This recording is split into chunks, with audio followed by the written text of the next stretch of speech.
Have you ever wondered how artificial intelligence is helping solve medical problems? Or how medical research is making it easier to predict your genetic risks for disease? Hi, I'm Kathy Werzer. Tomorrow's Cure, a podcast from Mayo Clinic and PRX, is back for Season 2. Join me as I interview experts who are shaping the future of healthcare with groundbreaking advancements. What they describe may sound futuristic, but listen and you'll find out. Tomorrow's Cure is already here. Find it now wherever you get your podcasts.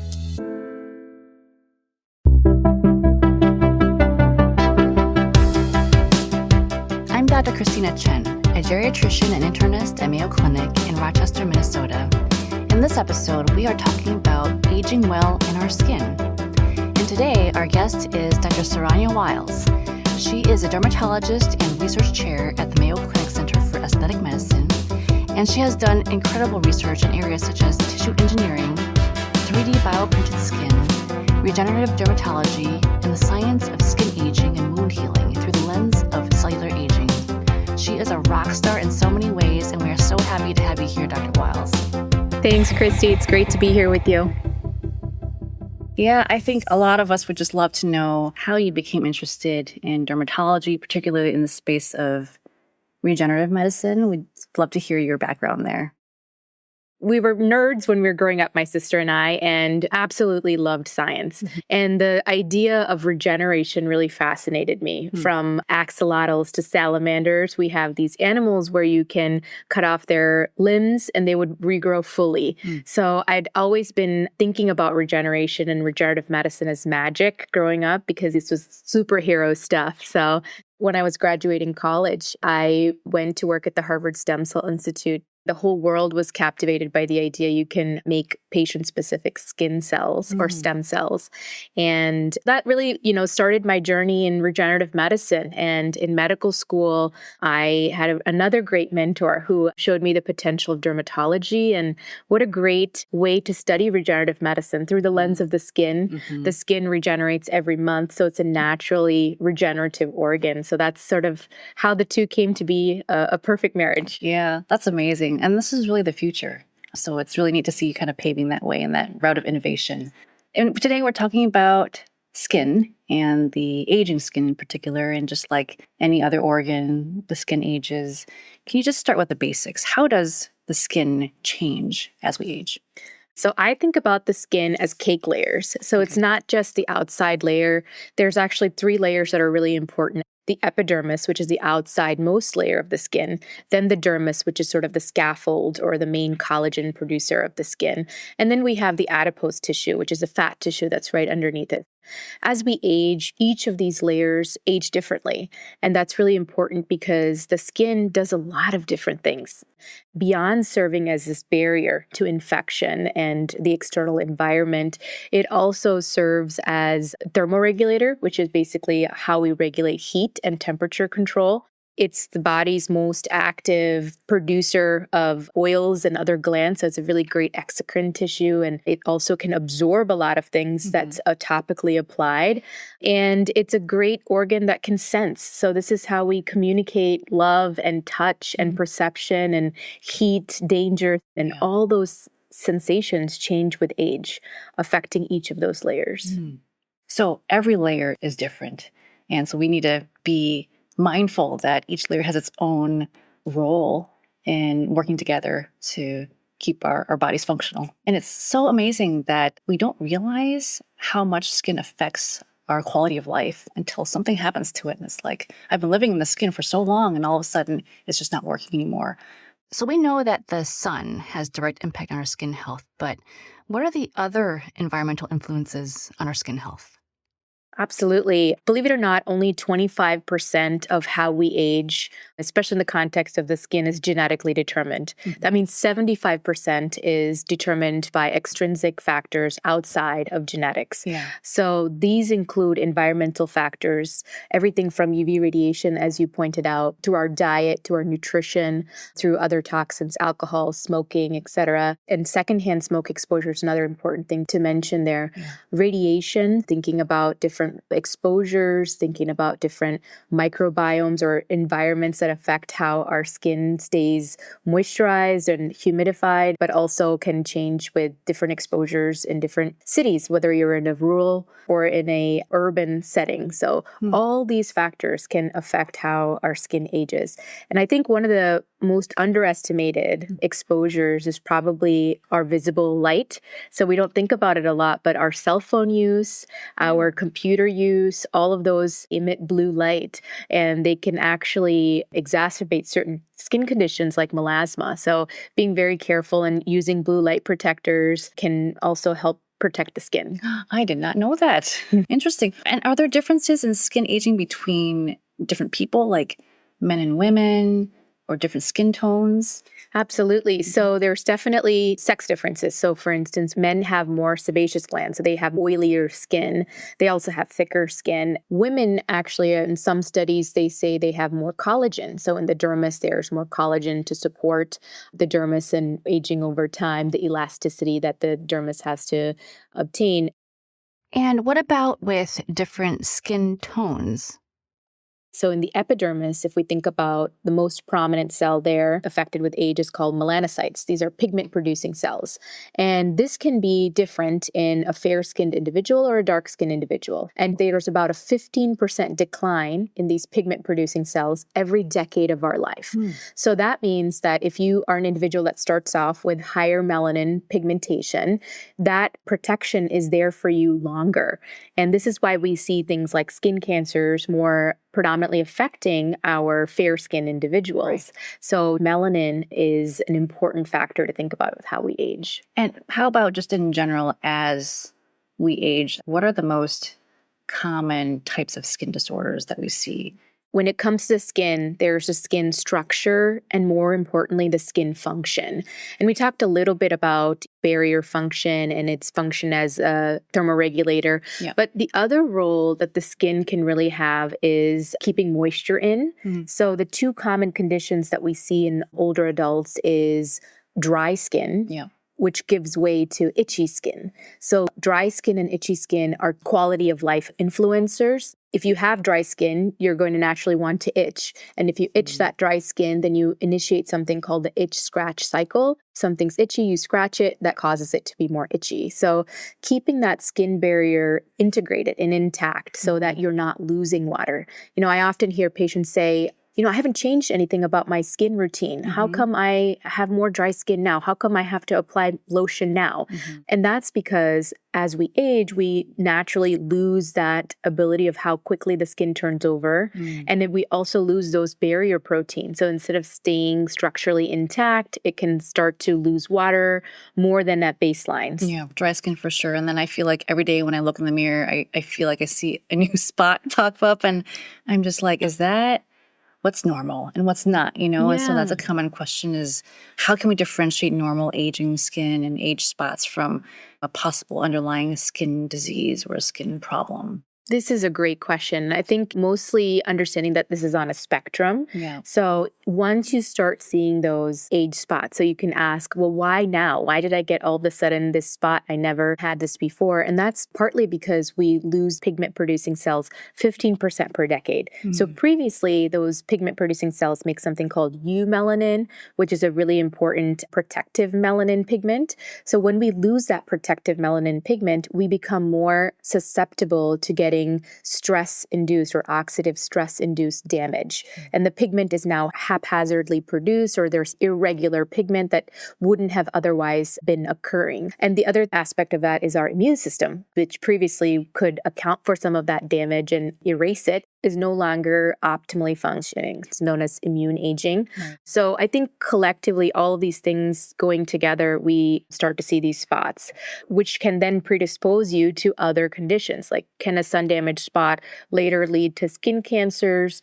This is where we have to be really vigilant. And if you have family history and high sun exposure growing up and risk factors, definitely going to see your dermatologist on a regular basis to get those spots screened early to have early detection and prevention is important. I see. And, there are primary skin issues that can surface, but also secondary skin issues, I suppose, from pre-existing chronic illnesses such as diabetes or other types of chronic diseases. Can you speak a little bit to that, of what types of skin issues we often see in the setting of other chronic diseases?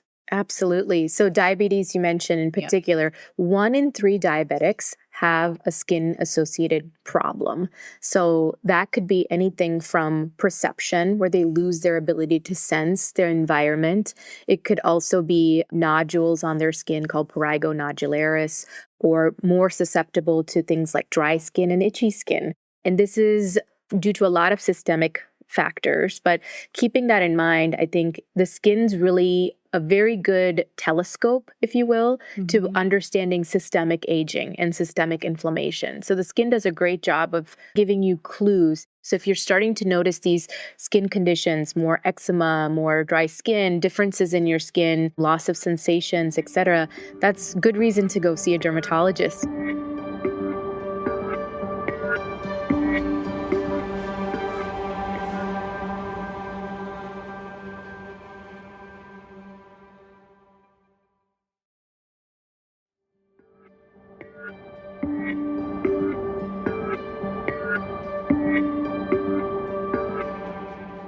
You mentioned earlier about just general loss of collagen elasticity, and that seems like a progressive thing.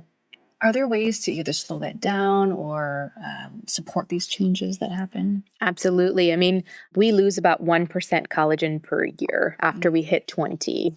So this is an important question. I mean, I think you go walk into your drugstore and there's all these products that are talking to you about skin, hair, and nails. And as a consumer, which one do you decide to buy? They all sound so exciting because you want to be getting ahead of the collagen and things like that. But, there's very little studies to support things like collagen supplementation. What we do see in these collagen supplements is that it's a great source of protein. And protein is important for overall healthy living. So I think it's definitely providing some support, but you have to be cautious to what degree does that actually have implications for the skin.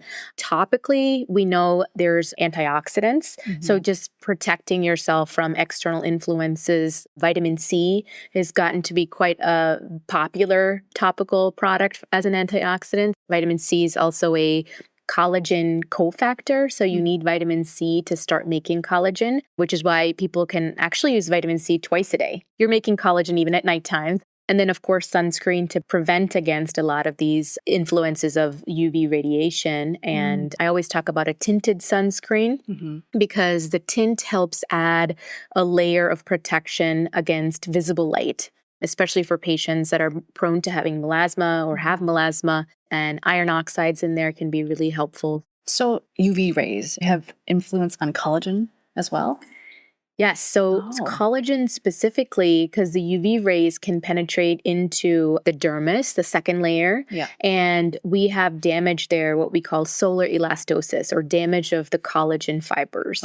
So in a lot of these studies that are using skin actives, they look at that top layer of the dermis and see how much of the solar elastosis or sun-related damage of the dermal collagen is reversed. So the good news is that it can be reversed. You can give the skin the right signals to start making collagen again. So just to clarify for our listeners, a skin active is a specific ingredient for your skincare product. And so it's scientifically proven to really target and address a particular skin concern and works on a cellular level to improve your skin's appearance and health. This is a really good reminder that I need to be more diligent with my sunscreen application as well. Speaking of which, what would you say are the top most important considerations for our skin from a maintenance perspective? I think when talking about skin health, I want to reiterate the importance of understanding both structure and function. So having said that, what's the most simple thing you can do? Here are 3 steps. The first and probably the highest priority is sunscreen.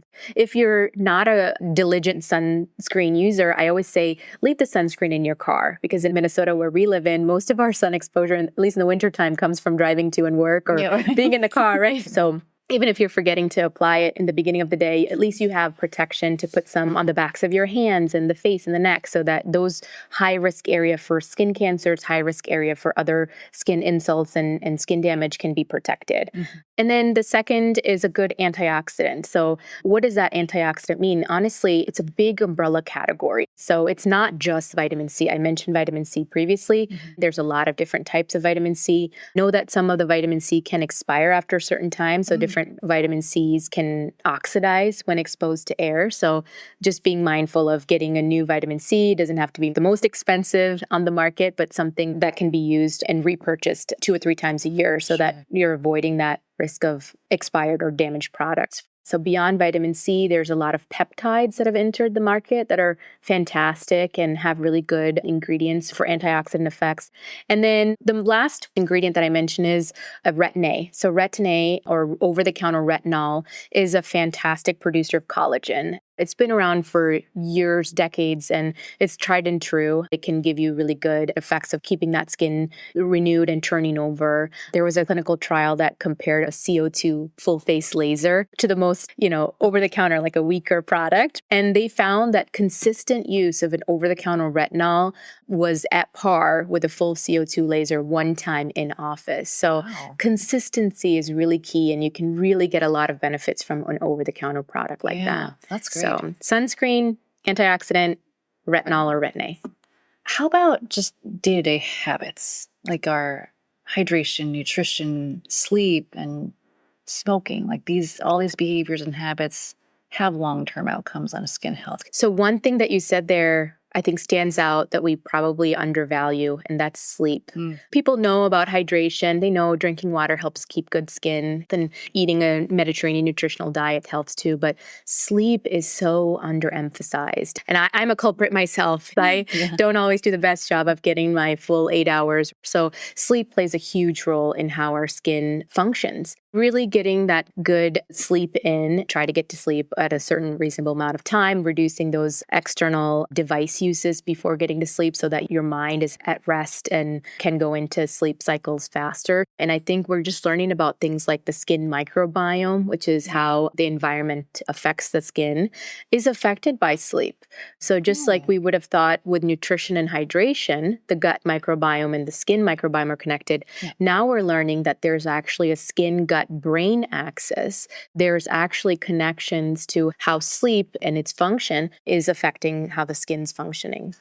I feel like we keep making more and more discoveries along the way. And so, as we're talking about poor sleep and how that can affect our skin, I'm also wondering if it can be this vicious cycle too, where your skin health can also affect your sleep.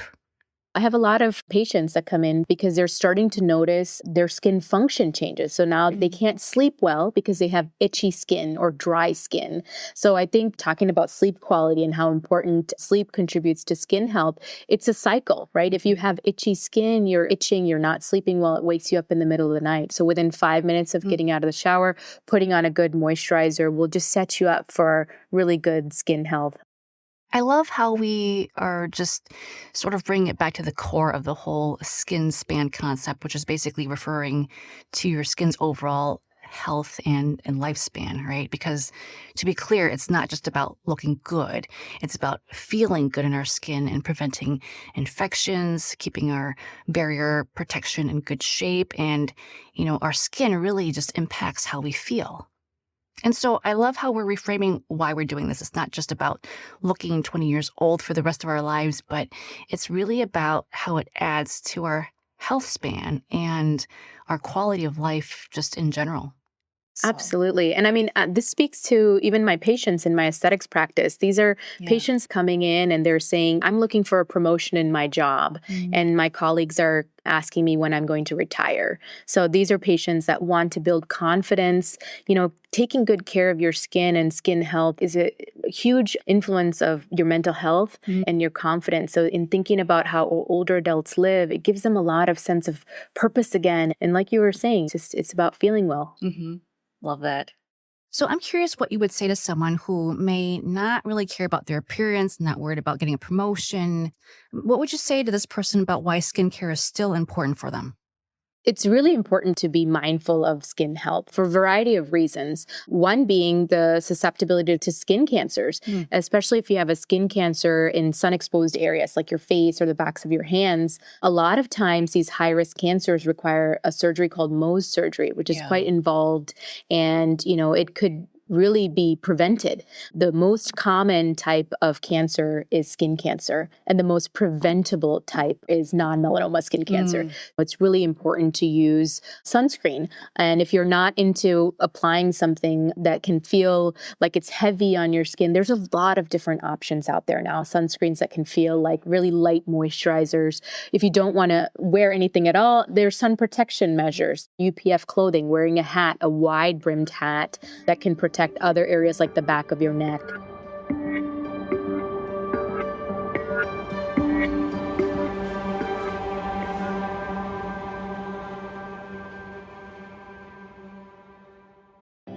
Did you know that women typically spend the last 14 years of their lives navigating health issues? Research says we control about 70 to 90% of our health and longevity, but most women don't take advantage of all the ways to improve life and live longer. Mayo Clinic Press's new book, Ageless Aging, offers a new way for women to age while gaining wisdom, resilience, and experience. Take control of your aging journey today.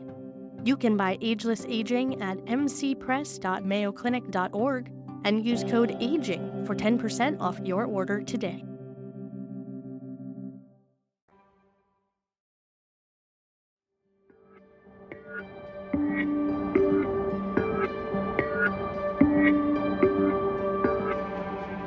Dr. Wyles, I'd love to hear more about your experience as a practitioner who works in regenerative skincare.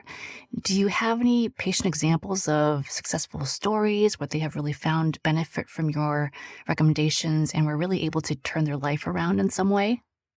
So one of my favorite stories is a patient who grew up on a farm and all her life was exposed to sun and was actively working outdoors, and came in to see me in her mid to late 60s and was trying to find a way to keep her skin more age appropriate and functional because she had a lot of sun damage. She was so nervous that she was going to get a skin cancer, and she had a lot of skin cancer history in her family. And we did a couple of things. We started her on a good skincare regimen, and then we did a CO2 laser procedure. And she came back and she said, I had an event with my family. We went to my daughter's wedding and it was unbelievable for her. And she said, I'd invested in, taking care of my kids my whole life and doing different activities for them.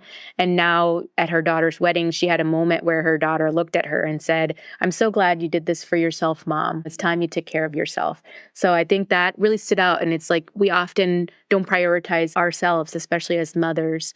At some point, you'll look in the mirror and say, okay, now it's my turn. I love that story. Thanks so much for sharing. Yeah, I feel like that story has a sentiment of, it's never too late. And you may feel like, oh, I already have the wrinkles. My skin's already sagging. There's nothing more than I can do. But that's not really true. Exactly. So it's not just about wrinkles. So I had another patient who was affected by a dog bite, and it was considerable trauma for her. And she'd lived with this for years. And we worked on that scar for her for nearly a year. We did different things with lasers, injectables, topicals. And, I think towards the end, she had about a 60% improvement. You can't achieve 100% with scarring. It's not possible. Once the skin scars, it's nearly impossible to reverse it to its full native skin state. But in this patient, we were able to restore about 60%, structure, but also function. She really felt that when she smiled, she had a more even smile and she felt comfortable being in photographs again. So again, that quality of life for these patients can be significant. Yeah. Do you know of any other innovations out there that's being developed, or other emerging nutraceuticals, technology developments, or supplements even that are being innovated in this space? I think we're at a really exciting point where we are seeing the convergence of regenerative medicine and longevity science. So what I mean by that is we've had these tools now of regenerative medicine toolkit. We knew that they would help fuel regeneration or growth and kind of restore damage. And then you meet that with longevity science or aging science where you're seeing damage. So why do we age? How do we age at that molecular level? So looking at those two fields, one as a source of regeneration or source of growth, and the other as a source of damage, source of injury. And then you build them so that you can see how they fit together and how they can better work together. So I kind of talk about this as like if you're gardening, you have to take the weeds out of the garden and then you can plant the seeds.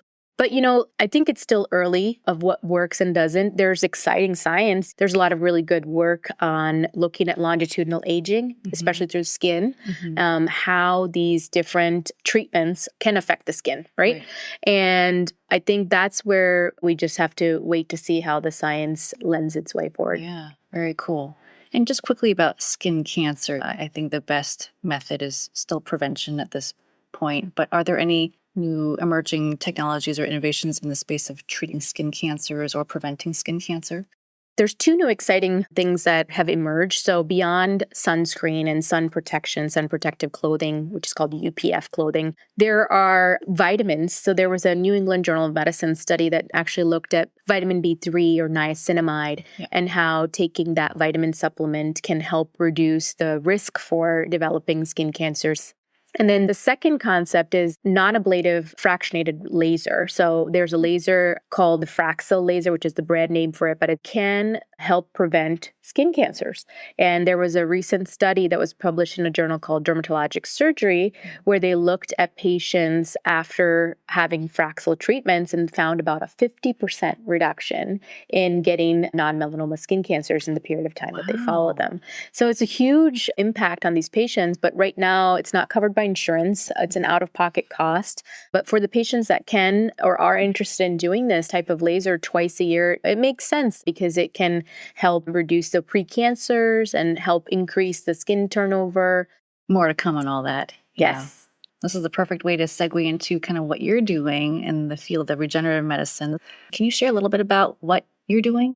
We've been successfully partnered with tissue engineers, creating new platforms where we can better understand skin products and skin testing and new drugs that are coming about. And so specifically what I'm talking about here is something called the 3D bioprinted skin. So we have created a fully human model. So everything from the keratinocytes to melanocytes to the dermis, we even have the human collagen-based products. So the FDA has reviewed this platform and given us the go ahead to use this as an alternative to animal testing. So we have now an ability to do these testings and understand through the lens of 3D bioprinted skin.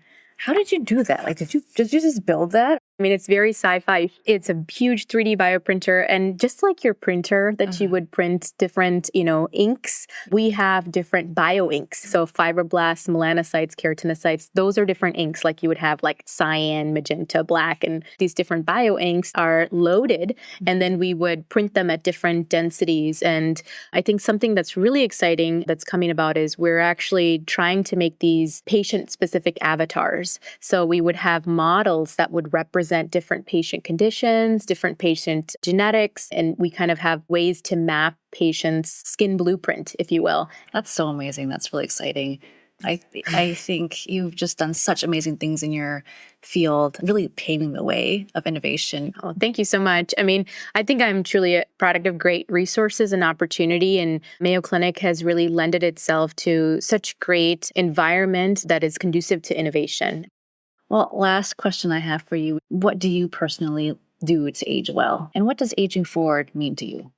Aging forward to me means striving towards optimal skin health, the concept of skin span, your optimal skin health over time. I think we need to be thinking about taking care of our skin similarly to how we take care of our teeth.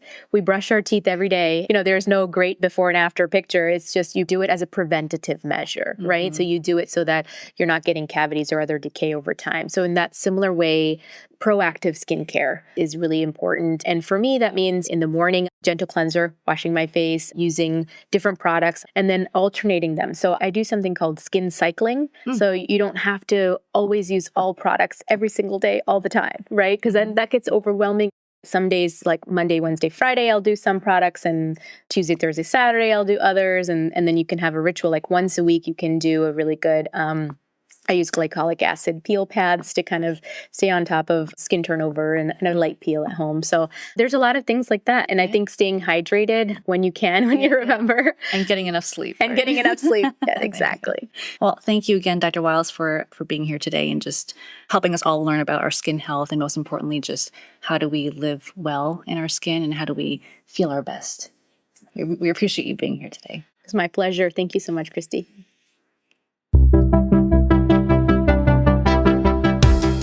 So that's all for this episode. Hopefully you're feeling a little bit more informed, inspired, and empowered. If you have a topic suggestion for a future episode, you can leave us a voicemail at 507-538-6272, and we might even feature your voice on the show. For more Aging Forward episodes and resources, head to mayoclinic.org/agingforward. And if you found this show helpful, please subscribe and make sure to rate and review us on your podcast app. It really helps others find our show. Thanks for listening, and until next time, stay curious and stay active.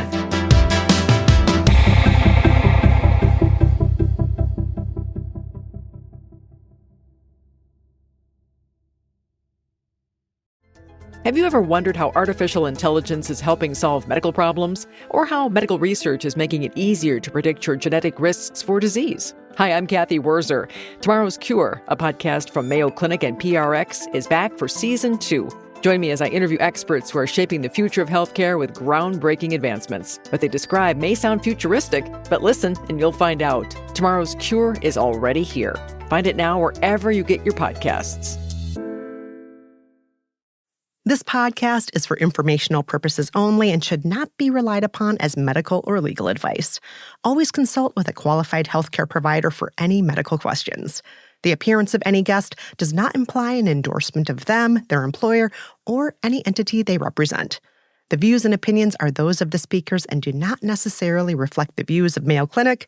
Reference to any product, service, or entity does not constitute an endorsement of or recommendation by Mayo Clinic.